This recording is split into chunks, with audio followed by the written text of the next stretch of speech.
Chotanagpur totally Kurmi একতা মঞ্চ এই ঝাড়গ্রাম আদালত চত্বরে বিচার প্রার্থী কুর্মী সমাজের মুলুকদার রাজেশ মাহাতো সহ কুর্মী নেতৃত্বের উপর শারীরিক নিগ্রহ হেনস্থা করা হলো কেন? উকিল বাবু জবাব দাও, জবাব দাও। এই কুর্মী সমাজের মুলুকদার শিক্ষক রাজেশ মাহাতো সহ কুর্মী নেতৃত্বের উপর শারীরিক নিগ্রহ হেনস্থা করা হলো কেন? উকিল বাবু জবাব দাও, জবাব। এই স্বৈরাচারী উকিল বাবু জবাব তোমায় দিতেই হবে, এই স্বৈরাচারী উকিল বাবু জবাব তোমায় দিতেই হবে। এই বিচার প্রার্থী সাধারণ মানুষের মোটরসাইকেল হাওয়া খুলে দিয়ে হাইরানি করা হয় কেন? স্বৈরাচারী উকিল বাবু জবাব দাও, জবাব দাও। এই কোর্ট চত্বরে বিচার প্রার্থী সাধারণ মানুষের মোটরসাইকেলের হাওয়া খুলে দেওয়া হয় কেন? স্বৈরাচারী উকিল বাবু জবাব দাও, জবাব দাও। এই মোটরসাইকেলের হাওয়া খুলে দিয়ে সাধারণ মানুষকে হয়রানি করা হয় কেন? স্বৈরাচারী উকিল বাবু জবাব দাও, জবাব দাও। এই বিচার প্রার্থী কুর্মী সমাজের মুলুকদার শিক্ষক রাজেশ মাহাতো ঝাড়গ্রামে এই কোর্ট চত্বরে আছে এই প্রতিবাদ সভা বা স্ট্রিট কর্নার উপস্থিত। এখানে আমার আদিবাসী কুর্মী সমাজের সমস্ত স্তরের কর্মী, নেতা, বন্ধু এবং এছাড়াও বিভিন্ন সমাজের, বিভিন্ন সম্প্রদায়ের, বিভিন্ন রাজনীতিপ্রিয় বন্ধুদের, এছাড়া দোকানদার, ব্যবসায়ী, পথচারী বন্ধু, পুলিশ প্রশাসন এবং মিডিয়া বন্ধুদের কাছে হার্দিক জানাই। খুব সংক্ষেপে কথা বলছি। এইখানে আজকে প্রতিবাদী মিছিল হইল। মিছিলটার কি কারণ ডিটেলস বলেছে আমাদের মহামডল অনুপ মাহাতো এবং আমাদের শিক্ষক নেতা এবং আমাদের পশ্চিমবঙ্গ কুর্মী সমাজের মুলুকদার রাজেশ মাহাতো, একজন শিক্ষক। আপনারা ঘটনাগুলো শুনলেন। এই ঘটনা শুনে আপনাদের মাঝে অবশ্যই রিয়াকশন এসেছে।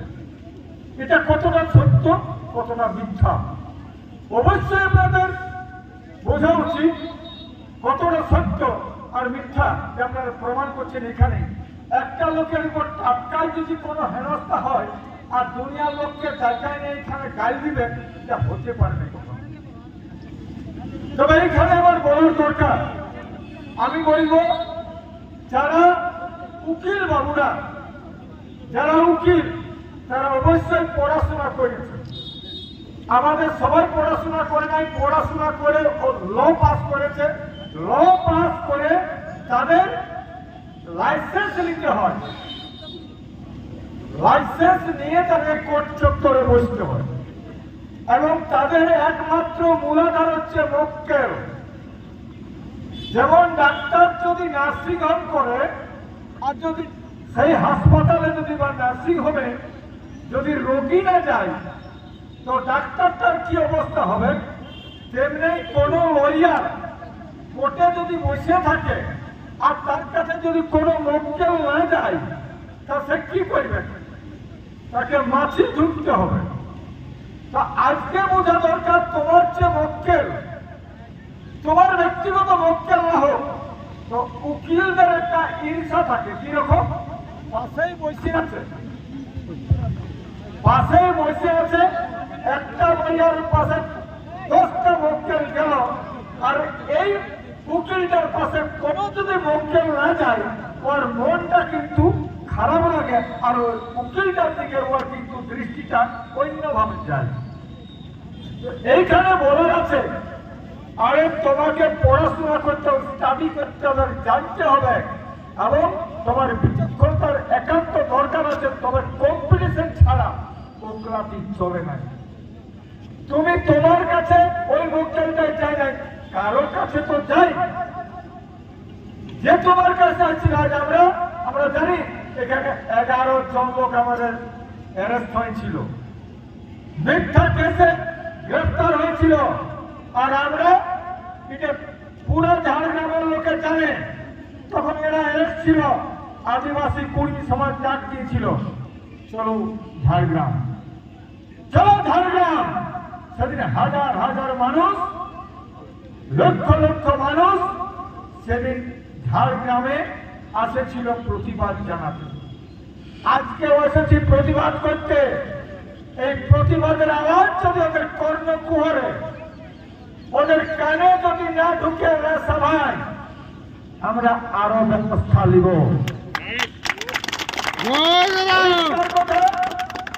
আদিবাসী কর্মী সমাজ এখানে সাথে আছে।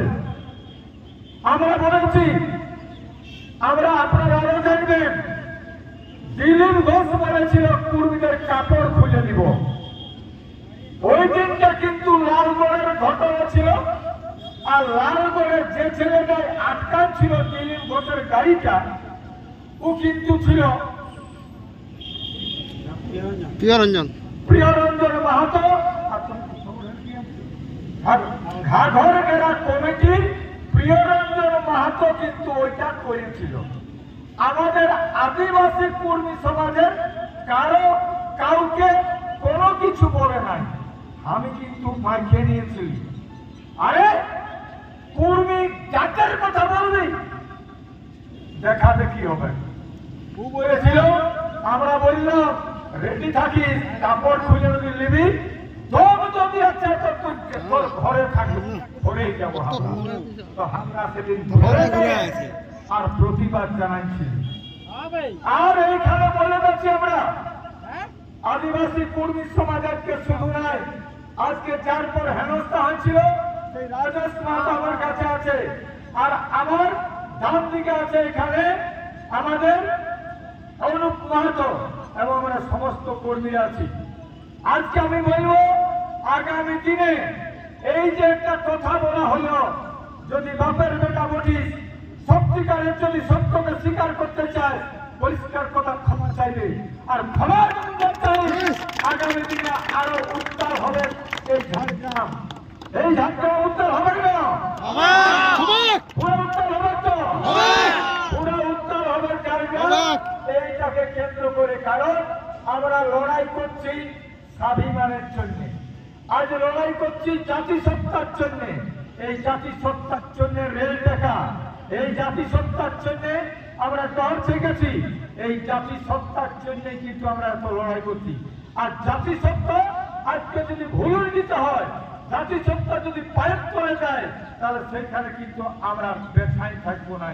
কে কার কোথায় কার উপর হয়েছে, শুধু আমি বলে দিচ্ছি কর্মীর জন্য আমি বলছি, কোন যদি দরিদ্র কোনো গরিব মানুষের উপর, কোন সম্প্রদায়ের উপর, প্রত্যেকটা আমি বলছি, আজকে যেমন আমরা কর্মী সমাজ বলছি, প্রত্যেকটা জাতির কিন্তু নিজের জাতি স্বাভিমান, প্রত্যেকটা জাতির জাত্যাভিমান বজায় রাখা একান্ত দরকার আছে। এটা কাস্টম, আপনি বাউরি, আপনি রাজওয়ার, আপনি ভূঁইয়া, আপনি ঘাটওয়াল, আজকে মুন্ডা, আজকে সাঁওতাল, আজকে যে কোনো জাতির প্রত্যেকটা জাতির নিজস্বতা আছে এবং জাতিসত্তা আছে। সেই জাতিসত্তা প্রত্যেককে বজায় রাখতে হবে। একটা দালান যদি বলে উপরের ইটটাই হামলায় রেখেছি, ভুল হবে। প্রত্যেকটা ইট আছে বলে ঘরটা আছে। তেমনি ভারতবর্ষের যে রাষ্ট্রীয় কাঠামো সারা ভারতবর্ষ আছে আমাদের এই জনগণের দ্বারা। তো এই জনগণ যদি ঠিক থাকে, তাহলে দেখবেন প্রত্যেকটা জাতিসত্তা যদি ঠিক থাকে, ইন্ডিয়ার কনস্টিটিউশন তত মজবুত হবে, ভারতবর্ষের সংবিধান তত বেশি মজবুত হবে, প্রত্যেকটা জাতি সমুদায় যদি স্ট্রং থাকে। আজকে আমি সেটার জন্য আমি সবাইকে বলবো, এই জন্য প্রত্যেকটা জাতি সমুদায়, প্রত্যেকটা জাতিসত্তা বাঁচাবার জন্য আপনারা চেষ্টা করবেন। এর জন্য কর্মীর সাথে কোনো জাতির লড়াইয়ের কোনো প্রশ্ন নাই এখানে। তবে কেউ ভুল বুঝে আর ভুল করে কেউ কোন জাতের প্রতি যদি কথা বলে, সেটা অত্যন্ত অন্যায়। আমরা বলবো এইটাই, আজকে ভুল বুঝে কোন সাঁওতাল যদি বলে যে কর্মীর রক্তে আমি হোলি খেলবো, অত্যন্ত নিন্দনীয়। কোন রাজনৈতিক দল যদি বলে খালিস্তান, এটা অত্যন্ত অন্যায়। কোন রাজনৈতিক দলের নেতা যদি বলে কর্মীর কাপড় খুলে নিব, এটা কোন রাজনীতির বক্তব্য নয়, আর রাজনীতি সে জানি নাই।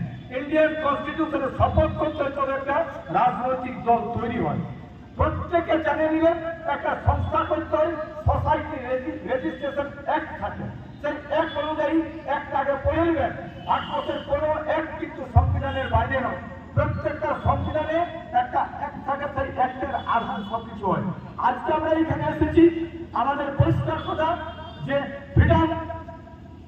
স্পিচ, আমাদের পরিষ্কার কথা 90 যে আর্টিকেল, যে আমাদের সংবিধানের যে আর্টিকেল মৌলিক অধিকার, এই মৌলিক অধিকারে আমরা এখানে জমা করেছি। মৌলিক অধিকার বলছে একটা জাতি জাতিসত্তাকে সব কিছু তার প্রকাশ করার ভঙ্গিমা থাকে, তার ফান্ডামেন্টাল রাইট। আমরা জাতিসত্তা দাবি করছি একটা জাতির ভাষা, একটা জাতির ধর্ম, একটা জাতির জাতিসত্তা, এই যে এগুলো হচ্ছে মৌলিক অধিকার। কিন্তু মৌলিক অধিকার সংবিধানে থাকলেও কিন্তু আমরা পাই নাই। একদিন আমরা বলেছিলাম আলাদা রাজ্যের দাবি, আলাদা যেদিন রাজ্যের দাবির কথা বলেছিলাম সেদিন সেই সময় বামফ্রন্টের সরকারের লোকরা বলেছিল এটা বিচ্ছিন্নতাবাদী, এটা সাম্প্রদায়িক। কিন্তু মনে রাখবেন ভারতবর্ষের সংবিধানের আর্টিকেল 3তে পরিষ্কার লেখা আছে রাজ্য পুনর্গঠন হতে পারে, কোন একটা রাজ্যকে নিয়ে আলাদা রাজ্য হতে পারে, দুটা রাজ্যকে মিলায় একটা হতে পারে, কোন কেন্দ্রশাসিত কোন অঞ্চলকে নিয়ে একটা রাজ্য হতে পারে।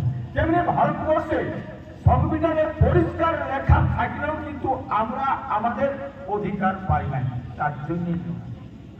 তার জন্য লড়াই। আর এই জন্য আজকে যেমন মমতা ব্যানার্জি মুখ্যমন্ত্রী আজকে বলছে কোথাও বন পালন করতে দেওয়া হবে নাই, কিন্তু মনে রাখবেন যেদিন মমতা ব্যানার্জি মুখ্যমন্ত্রী হয় নাই সেদিন বারবার বন লাগিয়েছিল, বন পালন করেছিল, আর বন সফল করেছিল, আর বন সফল করে আজকে মুখ্যমন্ত্রী।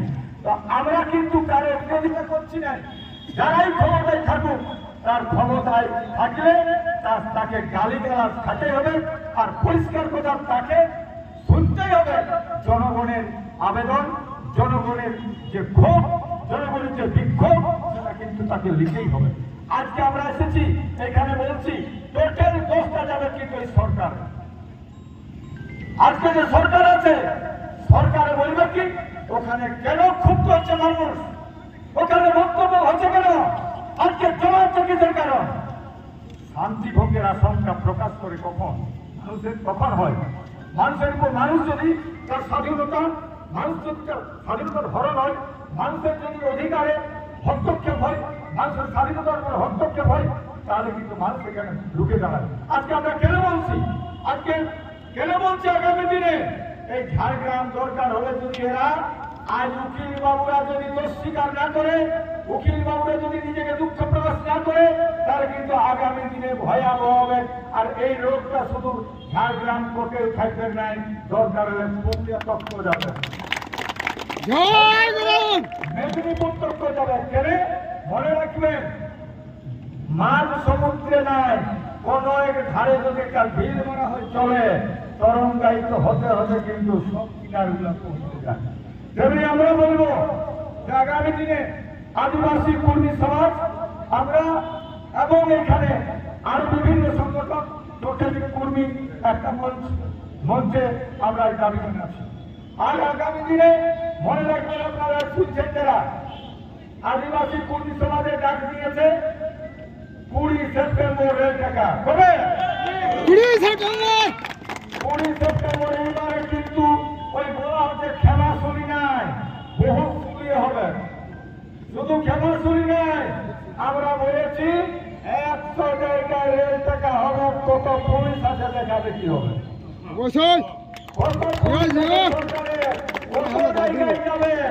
একটা জায়গায় হলে পুলিশরা কি করে তার আগে ডিউটি ভাগ করে, ও একমাত্র পুলিশকে পাঠাবো এখানে। এবারে কিন্তু পুলিশকে বুঝতে এখন দিব না, কবে আমরা ঠিক করবো, কিন্তু 100 জায়গায় রেল টাকা রেডি আছেন তো? একদম রেডি হবেন আপনারা। আগামী আরেকটা কথা বলে যাচ্ছি, আগামী কথাটা এইটাই হচ্ছে যে এইবারে জাতি গণনা তৈরি হচ্ছে। জাতি গণনা হচ্ছে 1931 হয়েছিল একমাত্র জাতি আধারে, ওই জাতটা কত আছে সংখ্যায়, তার কত শিক্ষিত আছে, তাদের আর্থ সামাজিক অবস্থা কি আছে, সব কিছু নিয়ে আমাদের আগামী 27-এ রেজাল্ট হবে, কিন্তু শুরু হয়ে যাবে 4-এ। তো এটা হচ্ছে জাতি গণনা। এই জাতি গণনার জন্য সবাই কিন্তু কি লিখবেন? প্রথম লিখবেন আমি জাতি কুর্মী, ভাষা কুরবানি, ধর্ম আমার সারনা। এইটা সবাই পরবকে আর কি বলে, আমাদের পরব ইতিহাস বাংলা, করম, টুসু, জিতা আর বুধা বাবার পরব। আর অন্য কোনো পরব করতে যাবেন নাই। আমাদের মূর্তি পূজা রহে, এই মূর্তি পূজার বিরুদ্ধে বলতে যাই অজিত মাত্র অনেক লোকে কুমার লুকায় ইয়া করেছিল। কি বলেছিলি আমি বলেছি ভাই এটা কুর্মী জাতিকে বলছি, অন্য লোকে কিছু মনে করিস না। কেরে যে ভাষাটা কুর্মীর জন্য বলছি, আমার কুর্মী ভাইকে বলবো, কারণ আমাদের মূর্তি পূজা নহে। মূর্তি পূজাটা পেদা জিনিস করে, কারণ কারো 5 মাথা, কারো 10 মাথা, কারো 4 মাথা, কারো 10 হাত, কারো 8 হাত, কারো 4টা হাত করে বসে দিয়েছে। তো আমি বলি হ্যাঁ ভাই, দুর্গা মায়ের যদি 10টা হাত থাকে, হায় বেচারি কেমন কমান খরচ হতে পারছো না, তোর ইয়ার 10টা হাত। আবার হ্যাঁ ভাই, ইয়ার ব্লাউজটাকে সেলাই করেছিল, এইটা বলাই আমার মুখে বিরাট পড়া। আরে এটা তো প্রশ্ন চিহ্ন, তুমি জবাব দিয়ে দাও। এইটা বলেছিলি আমি, এইটা বলাই বিরাট অপরাধ। তো বন্ধুগণ, আগামী দিনে যেটা লিখতে হবে, আমাদের মূর্তি পূজার কোনো পরব কি আর নাই লহে। তাই আমাদের বাজনা করম টুসু জিতা এইগুলাই আমাদের পরব আর বুড়া বাবার পরব। এই পরবটা লিখবেন, আর কোনো পরব লিখবে নাই। আগামী দিনের জন্য প্রস্তুত থাকুন, আগামী দিনের জন্য মিটিং এ প্রস্তুত থাকুন। প্রত্যেক গায়ে গায়ে মিটিং করুন, প্রত্যেক ঘরে ঘরে কমিটি করুন। আর মা বইটাকে বলবো, মহিলার সংগঠন আরো জোরদার এবং মজবুত করতে হবে। আর ইয়াং ছেলেরাকে বলবো, ছেলেরা আমাদের বয়স কত এখন? আমার বয়স কত বলো না ভালো? আমার বয়স কত? আমার বয়স হতো অনেক বয়স হয়ে গেছে, শুনলে তোরা চোখাই যাবে। এই জন্য বলবো, ইয়াং ছেলেগুলো তোরা তৈরি হয়ে যাও। ইয়াং ছেলেরা তৈরিতে পারবি, তৈরি মানে চলতে পারিস, লড়তে পারবি। লড়তে এবং লড়তে যে পারে তাকে তো আগাতে হবে। আর বুড়াদের আশায় তোরা থাকিস না। পরিষ্কার কথা বলছি, আমাদের কাছে পরামর্শই দিবে। পরামর্শ দরকার, যে পরামর্শ দিব, কিন্তু আগামী দিনের জন্য সব ইয়াং ছেলেদেরকে তৈরি করতে হবে ভালো করে। যুব সংগঠনটা এই জন্য মহিলা সংগঠন, একাধারে যুব সংগঠন, আর পূর্বে যারা নেতা আছে বিভিন্ন বিভিন্ন আতর গরু খেলা